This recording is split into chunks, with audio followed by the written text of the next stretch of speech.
આ મારો કૂવો દેખાય છે. ઉપરથી તમારે ખભો ભરીને પીવું હોય ને તો પીવાય ને એટલું એકદમ ચોખ્ખું ચોખ્ખું પાણી છે. અંદર સુધી બહુ ઊંડે સુધી દેખાય છે. બહુ બધી માછલી છે અંદર અને આખો એકદમ સરસ ભરાઈ ગયો છે. બધા કૂવા આમ જ ભરાઈ ગયા છે હવે તો એકદમ સરસ મજાના.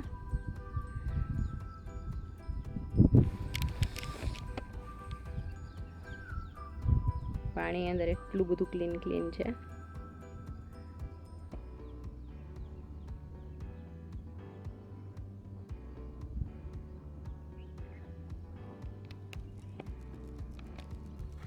जय हिंद, जय भारत, जय द्वारकाधीश। आज की वीडियो स्पेशली मैं उस बात के ऊपर बना रही हूँ कि टेलीविज़न और बॉलीवुड से ये जो सारी चीज़ें हैं सोशल प्लेटफॉर्म, उससे हमारे धर्म को, हमारे राष्ट्र को कितना नुकसान पहुँचा है। वैसे ये कोई नई बात नहीं है, मैंने इससे पहले भी कही हुई है, कई बार मेरे FB लाइव में भी मैंने कहा हुआ है। तो लेकिन फिर भी आज मुझे लगा कि स्पेशली इस बात के ऊपर एक और वीडियो होनी चाहिए।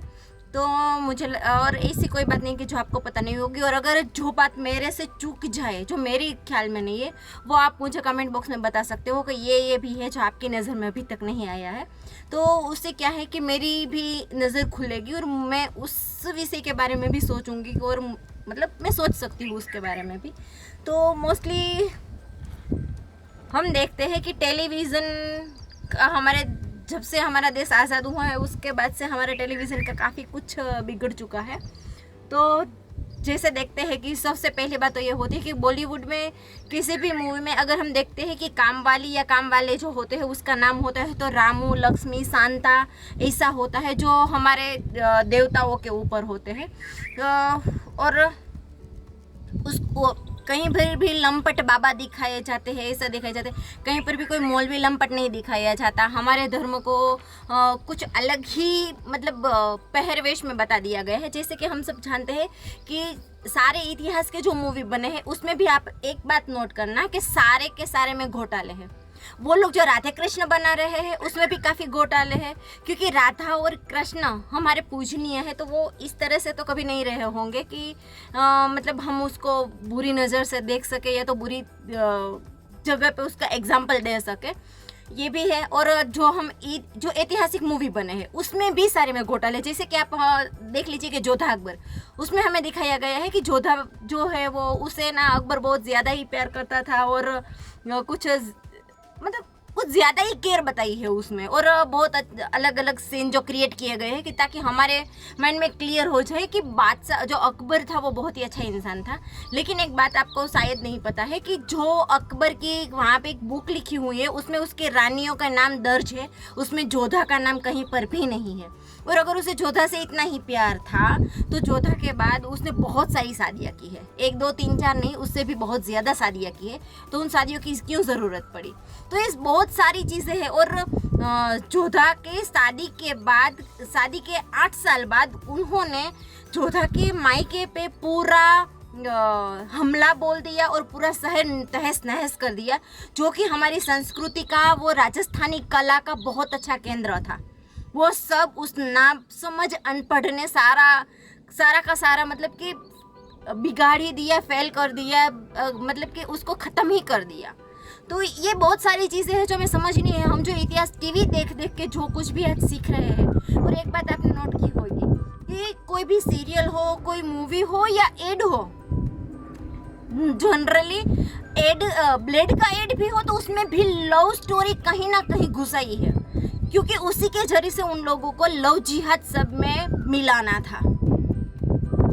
वरना हमारी संस्कृतियों में ऐसा कुछ कोई पाबंदी भी नहीं थी। अनपढ़ भी, हर लेडीज़ का 100% एजुकेशन था, सब समझदार थे और बहुत समझदारी से सब काम कर रहे थे।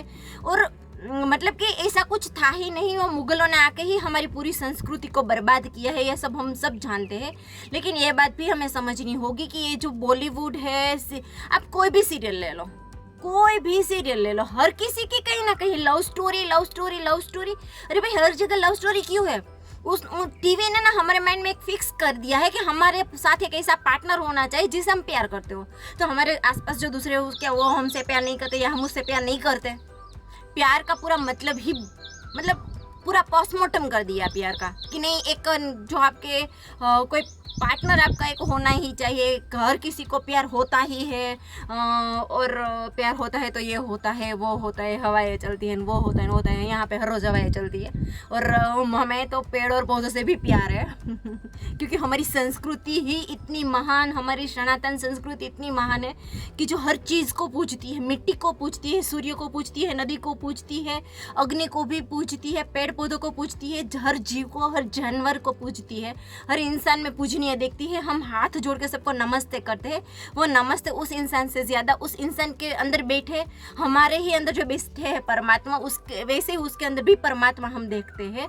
तो उस परमात्मा को हम नमन करते हैं। हर किसी को मतलब कि एक मान और इज्जत की दृष्टि से देखते हैं, मान देते हैं, सम्मान देते हैं। और हम ईश्वर के संतान हैं तो हमारे अंदर ईश्वरीय गुण भी है। हम दान पुण्य सेवा यह सारी चीज़ें मानते हैं और करते हैं। पूजा पाठ यह सब हमारी संस्कृति में है और हम सब यह करते हैं। तो अगर वो लोग गलत कर रहे हैं तो उसकी संस्कृति में भी वो गलत है। जो कोई भी धर्म है जो गलत कर रहा है तो उसका धर्म पूरे का पूरा गलत होता है।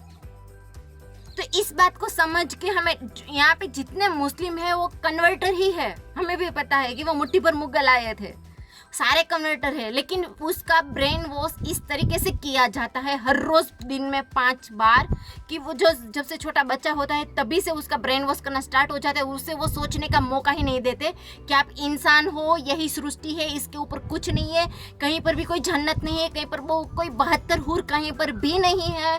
जो भी है यहाँ है। और अगर आपको कुछ भी भुगतना है, कुछ भी सुख भुगतना है या दुख भुगतना है, आप खराब कर्म करोगे वो भी यहाँ इसी शरीर के साथ भुगतने हैं, और जो अच्छे कर्म करोगे वो भी इसी शरीर के साथ आपको भुगतने हैं। शरीर के बिना आप कोई सुख 72 हूर आपके सामने हो और आपके पास शरीर ना हो तो आप क्या कर लोगे उनका? तो इतनी सोच, कम से कम उसको इतना सोचने का भी वो स्पेस नहीं दे रहे, इतनी भी जगह नहीं दे रहे कि आप इतना तो सोचो कि 72 हूर है कहाँ पे। आज तक किसी ने नहीं देखी कि 72 हूर कहाँ पर है। तो ये मैं उसकी धर्म पे ऊपर ये ऐसा कुछ नहीं, लेकिन जो है सो है, जो नहीं है तो नहीं है। तो कुछ तो समझो, कुछ तो मतलब खुद की भी हमें दिमाग लगाना चाहिए कि ऐसा कुछ नहीं होता, ऐसा होता है।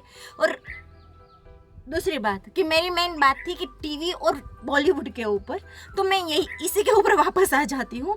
तो वो क्या है कि आप हमें जितना जल्दी हो सके हमारे बच्चों को और हमें, नो डाउट आजकल सबको एक एडिक्शन हो चुका है मोबाइल का, टीवी का, मूवी का, सीरियल का, एड का, हर चीज़ का।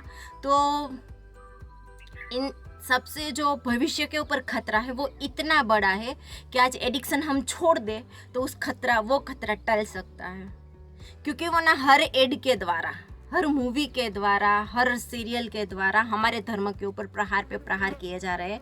पूरे हमारे हिंदू राष्ट्र में कोई सेक्युलर था ही नहीं, सेक्युलर शब्द भी नहीं था। ये न जाने कहाँ से बिठा के रख दिया है। और ये वो सारा बॉलीवुड से ही आया हुआ कचरा है जो हमारे दिमाग में भरा पड़ा है, जो हमारी आँखों के ऊपर एक पट्टी लगाए हुए हैं। जो सारे हम फिल्मी गाने, कुछ भी प्यार का इजहार करना हो या मतलब दुखी हो सुखी हो, हर चीज़ में बॉलीवुड का सहारा लिया जाता है। कि बहुत सारे लोग होते हैं जो सैड सॉन्ग सुनते हैं, सूफी सॉन्ग सुनते हैं, वो बहुत सारा। और हमें भी पता है कि जो सारे सॉन्ग होते हैं तो मतलब, और भी एक चीज़ है कि सनी देओल को पाकिस्तान में जाना बैंग है उसके ऊपर, वो वहाँ नहीं जा सकते क्योंकि उन्होंने गदर मूवी में जो बोला था, या गदर मूवी देशभक्ति के ऊपर थी और उसके देशभक्ति की मूवी है इसलिए। तो देशभक्ति के मूवी शाहरुख खान ने भी किए हैं, सलमान खान ने भी किए हैं, आमिर खान ने भी किए। तो किसी खान को वहाँ पे जाना अलाउड क्यों है? उसके ऊपर बैन क्यों नहीं लगा? वो क्यों हर रोज़ मौलवी के साथ बैठते उठते हैं? तो आप ना अपना दिमाग खोलिए, अपनी खुद की बुद्धि का भी इस्तेमाल कीजिए, थोड़े से अपने लक्ष्य के ऊपर डट के खड़े हो जाइए कि नहीं हमें ये छोड़ना है। क्योंकि वरना हमारी जो आने वाली जनरेशन है, हमारी आने वाली पीढ़ियाँ है, उसको बर्बाद होने से कोई नहीं बचा पाएगा। और अगर उसको बचाना है तो हमें अभी से हमारे धर्म की ओर मुड़ना है। और वो जो सारी चीज़ें जो हमारे धर्म से हमें भटका रही है उनसे दूर होना है, दोनों साथ में करना है। उनसे दूर भी होना है और हमारी संस्कृति की ओर आगे भी बढ़ना है।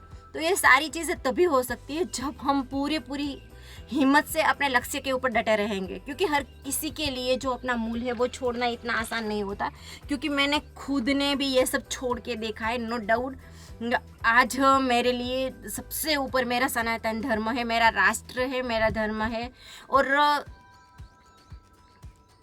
इसी के हिसाब से जीते हुए जो बात समझ में आई है ना आज, कि नहीं वाकई में हमारा इतना अच्छा सब कुछ छोड़ के हमारे घर में टीवी नहीं है और इतना अच्छा एटमॉस्फेयर है। आप लोग भी देख रहे हैं कि कितने अच्छे से पक्षी बोल रहे हैं, गिलहरी साइड में खेल रही है, पूरा कुआं भरा हुआ है, उसके ऊपर मछलियाँ तैर रही है और बहुत ही खूबसूरत सा एटमॉस्फेयर है।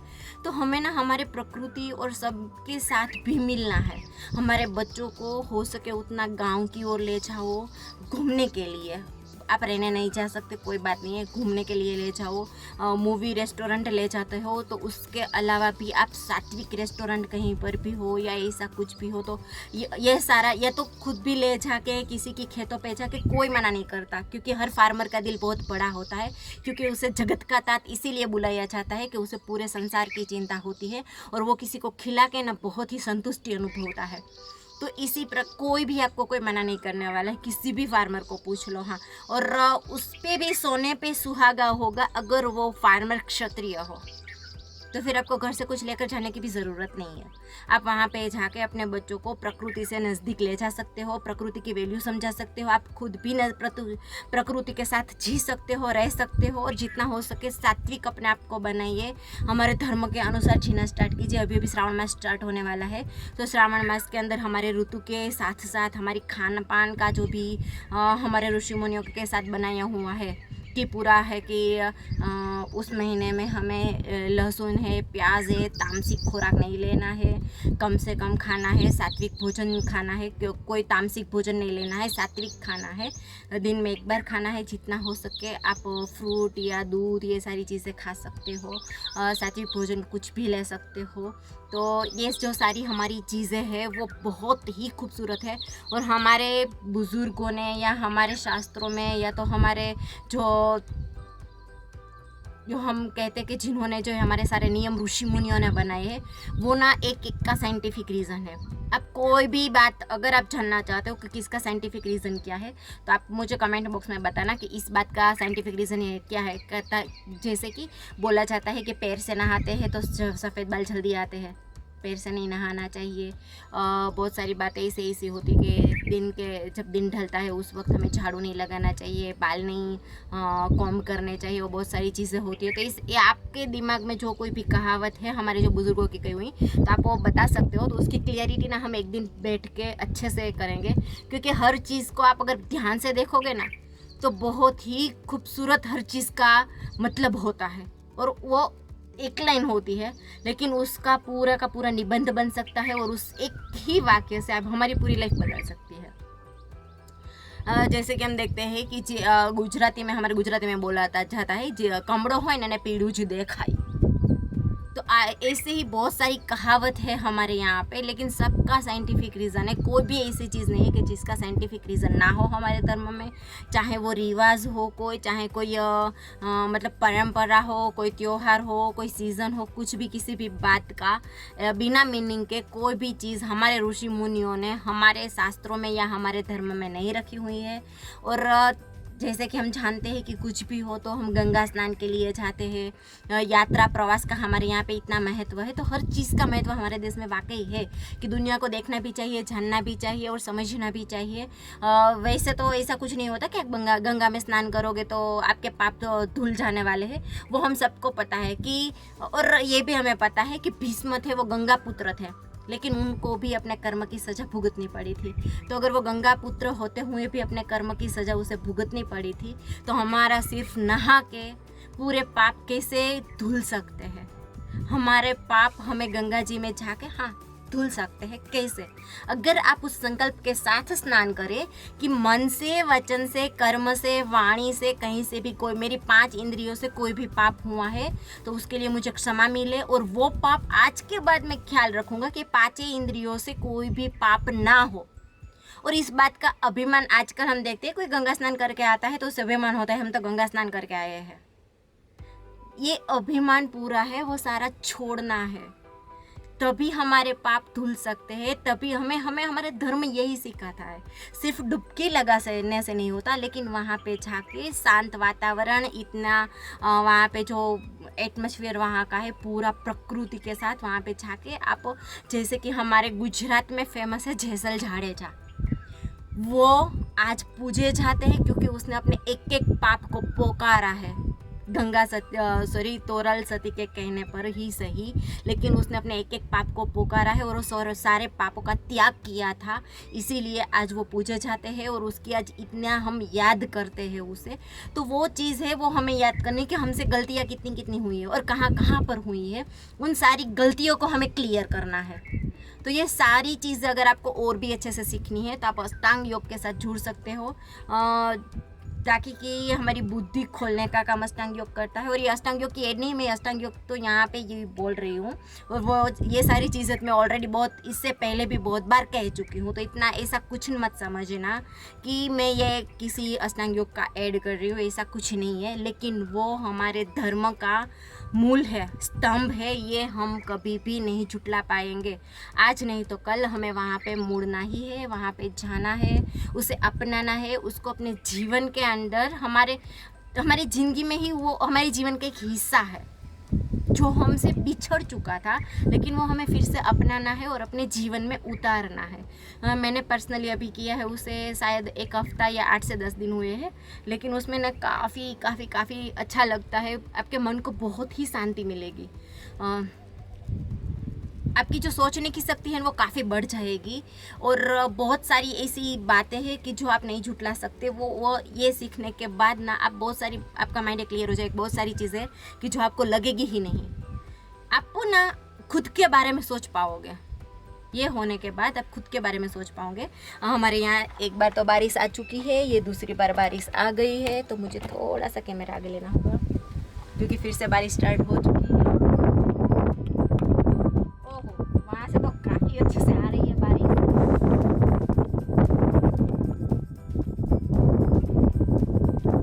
तो बस मुझे यही कहना था कि हमें जितना हो सके हमारे धर्म की ओर मुड़ना है, हमारे राष्ट्र के बारे में सोचना है, हमारा जो गाय माता है उन सबसे बहुत ही ज़्यादा नज़दीक जाना है, गौ आधारित खेती करनी है, ऑर्गेनिक फार्मिंग करनी है, और ऑर्गेनिक और सात्विक भोजन लेना है ताकि हमारे विचार भी सात्विक हो जाए।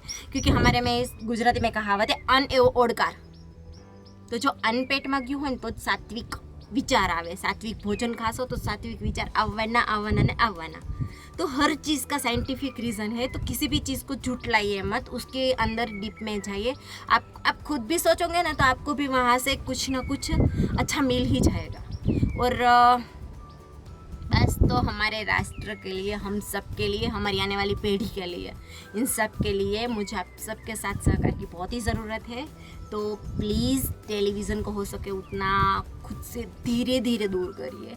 लेकिन मुझे वैसे नहीं लगता कि धीरे धीरे दूर करना चाहिए, कि जब आपको पता चलेगा ना कि हमें इस, जैसे कि किसी को पता चलता है कि उसे कैंसर है तो वो जल्दी से अपने सारे व्यसन छोड़ देता है, तो वो जो खतरा है ना वो कैंसर जैसा ही है। तो ये सोच कर आप छोड़ेंगे ना तो आपको शाम को ही टीवी देखने की इच्छा नहीं होगी। आपके अंदर मेरे मुंह से वैसे कभी टेलीविज़न की कोई बात निकलती नहीं है जल्दी से, लेकिन कई बार हम बात करते हैं तो ऐसा होता है ऐसा है वैसा है वैसा है। नो डाउट बहुत सारी चीज़ें पता होती है, लेकिन मुझे जल्दी से उनके एग्जाम्पल भी याद नहीं आते, और वो क्योंकि मुझे उसमें कोई इंटरेस्ट ही नहीं है, बिल्कुल ही नहीं। मैंने बहुत सारे मूवीज़ देखे हैं टॉकीज़ में, पहले बहुत ही मतलब मॉडर्न लाइफ भी जी हुई है। लेकिन मैं आपसे कहती हूँ कि अगर हिना छोड़ सकती है तो आप भी छोड़ सकते हो, अगर हिना प्रकृति के साथ रह सकती है तो आप भी रह सकते हो, और मैं इतने खुश रह सकती हूँ तो आप मेरे से भी ज़्यादा खुश रह सकते हो। और पूरे परिवार के साथ ये सारी चीज़ें हमें अपनानी है, ताकि इन फ्यूचर हमारे बच्चे को भी हमारे धर्म, हमारे जो शास्त्र है उसके बारे में, हमारे ऋषि मुनियों के बारे में, उसके कथन के बारे में, कथा के बारे में, सबके बारे में उसे पता चला रहे। तो ये सारी चीज़ें हमें इसके साथ जोड़नी है, जैसे कि हर छोटे बच्चे से लेके बड़े तक को इसके साथ जुड़ना है, और कुछ भी नहीं है। तो हम सब जितना जल्दी हो सके इसके साथ जुड़ने की कोशिश करना प्लीज़। और हम ऑलरेडी, मैं तो बहुत टाइम से जुड़ चुकी हूँ इन सारी चीज़ों के साथ, क्योंकि आप प्रकृति के साथ रहते हैं ना, तो प्रकृति जैसे ही विचार आपके अंदर भी आने लगते हैं, क्योंकि प्रकृति किसी का बुरा नहीं चाहती, तो मैं भी किसी का बुरा नहीं चाहती। लेकिन हाँ, यह है कि हमारे राष्ट्र का कल्याण के लिए मैं कुछ भी कर सकती हूँ। राष्ट्र सर्वोपरि है, राष्ट्र सबसे पहले है, हमारा धर्म सबसे पहले है और उसके लिए अगर कुछ भी करना पड़े तो मैं उसके लिए तैयार हूँ।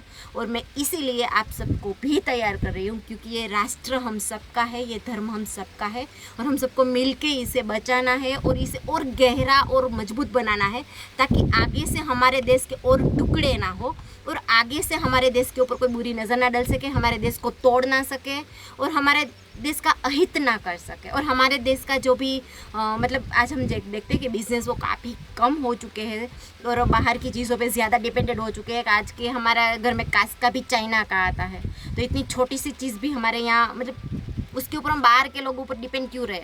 तो हमें खुद को इतना काबिल बनाना है कि हमारा राष्ट्र में हम खुददारी से हमारे बच्चों को कह सके कि नहीं हमने ये किया है और आपको ये आगे करना है। वो अगर मजबूरी में वो उसे करना पड़ेगा तो इससे अच्छा है कि हम इससे पहले ही उसको सिखा दें। तो चलिए, आज की ये वीडियो काफ़ी बारिश आ रही है, मैं भीग भी रही हूँ, तो इसी के साथ ये वीडियो करते हैं ख़त्म यहीं पे। जय हिंद, जय भारत, जय द्वारकाधीश।